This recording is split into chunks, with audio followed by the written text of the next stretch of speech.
When Queen Camilla stepped onto the stage at St. James's Palace this week, royal watchers noticed something immediately. Pinned to her jacket was a small badge that read, "Shame must change sides." It was a message about violence against women. But the timing raised eyebrows across Britain, because the speech happened just weeks after Andrew Mountbatten Windsor was arrested in connection with the Epstein investigation. Camilla never mentioned Andrew by name. She never said Jeffrey Epstein either. But many people listening wondered the same thing afterward. Was that speech meant as a message to the public? Or was it a quiet signal directed much closer to home? The moment happened during an event at St. James's Palace, hosted by Women of the World, often called WOW, a global movement focused on equality and safety for women and girls. The gathering marked International Women's Day and celebrated 15 years of the organisation's work. Normally, a speech like this would pass with polite applause and a few headlines about the Queen's charity work. But this one landed differently, because of everything happening around Andrew in recent weeks.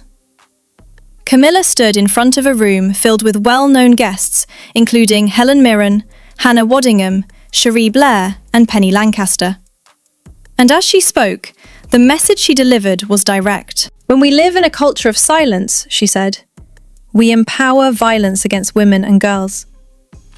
Then she added another line that drew attention. "We cannot be surprised by physical cruelty if in digital forums we turn a blind eye to those who heap abuse on others without thought of consequence."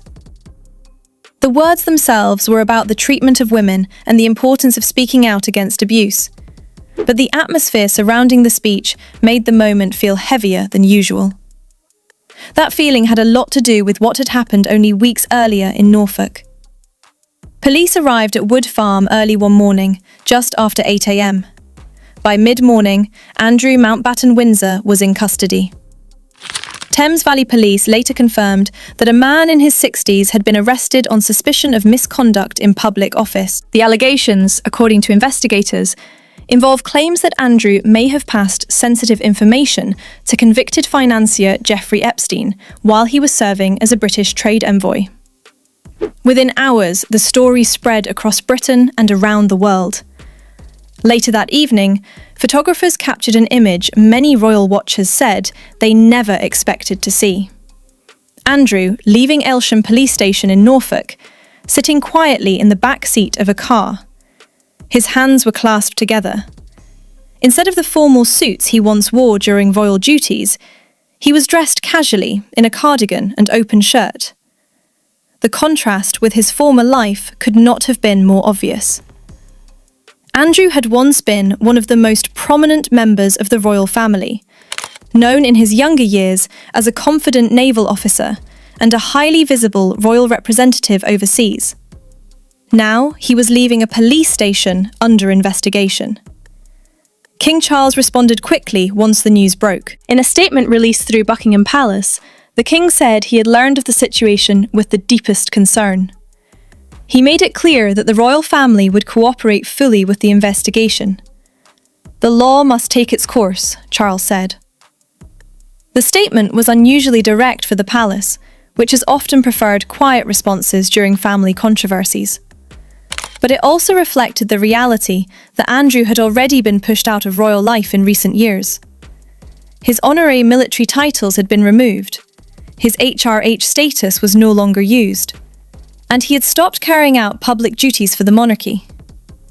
Royal insiders have suggested that several senior members of the family supported those decisions. One source told People magazine that the move to strip Andrew of his titles had backing from within the family itself. "I would think the Queen had a hand in that," the source said. There would have been a push from Camilla and Catherine, and there was pressure from William. The tension between Camilla and Andrew, however, did not begin with the Epstein scandal. According to royal author Angela Levin, their relationship had been strained for many years. In her book, Camilla, From Outcast to Queen Consort, Levin describes how Andrew reportedly opposed the relationship between Charles and Camilla during the early 2000s. At that time, public opinion towards the couple was still extremely negative following the death of Princess Diana. One palace source claimed Andrew even attempted to persuade Queen Elizabeth II to call off Charles and Camilla's wedding in 2005. The same source told Levin that Andrew believed Camilla was not aristocratic enough and could not be trusted. He was quite poisonous, mean, unhelpful, and very nasty about Camilla, the source said. According to those accounts, the bitterness from that period never completely disappeared. One moment that drew attention years later happened in 2018, during Princess Eugenie's wedding to Jack Brooksbank at St. George's Chapel in Windsor. Camilla did not attend.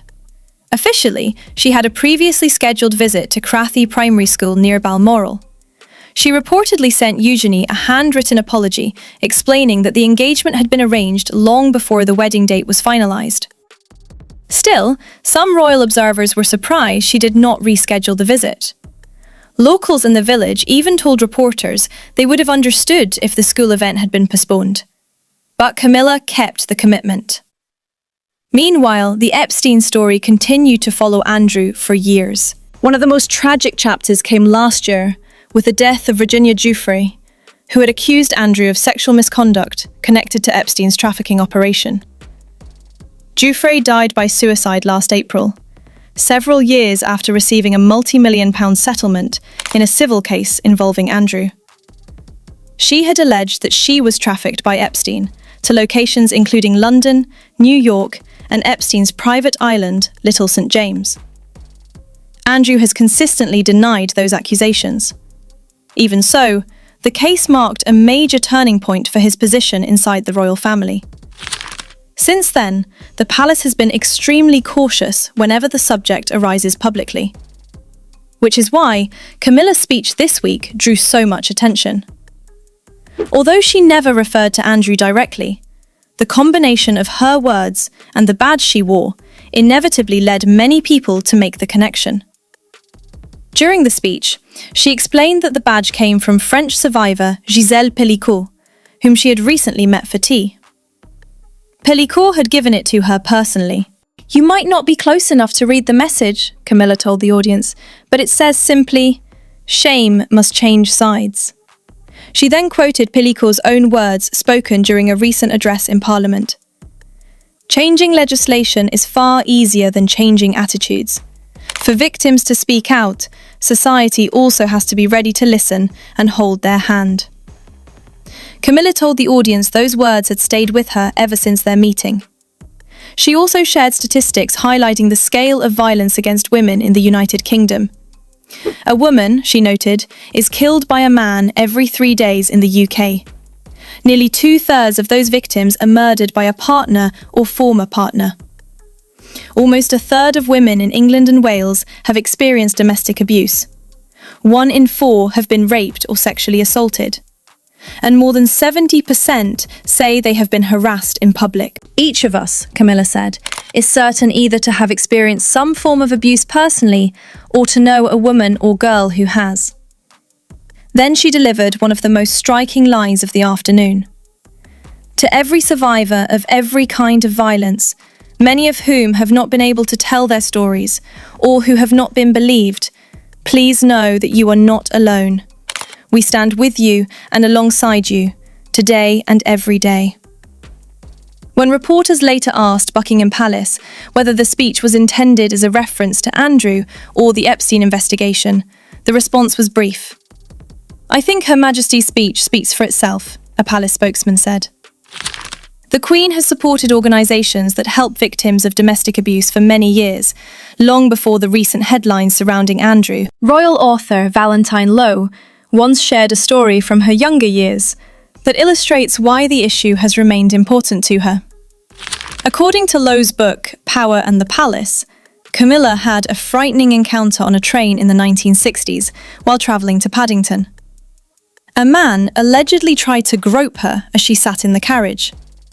Camilla reportedly responded by removing her shoe and striking him with it. The man quickly moved away. It is an anecdote that has resurfaced occasionally as her work on the issue of violence against women has become more visible. Today, that work includes meetings with survivors, supporting charities, and events like the one at St. James's Palace. But the context surrounding the royal family has made the moment feel unusually significant. Andrew's legal situation remains unresolved, and the investigation is ongoing. The exact outcome is still unclear. At the same time, the monarchy is trying to show clear support for victims of abuse and distance itself from the controversy that has followed Andrew for years. So it raises an interesting question.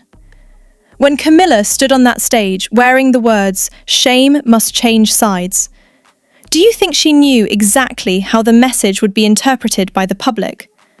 Or was it simply a speech about an issue she has supported for decades that happened to arrive at a very sensitive moment for the royal family? Let me know what you think in the comments below. And if you enjoy following the latest royal family news and the stories behind the headlines, make sure you subscribe so you do not miss the next update.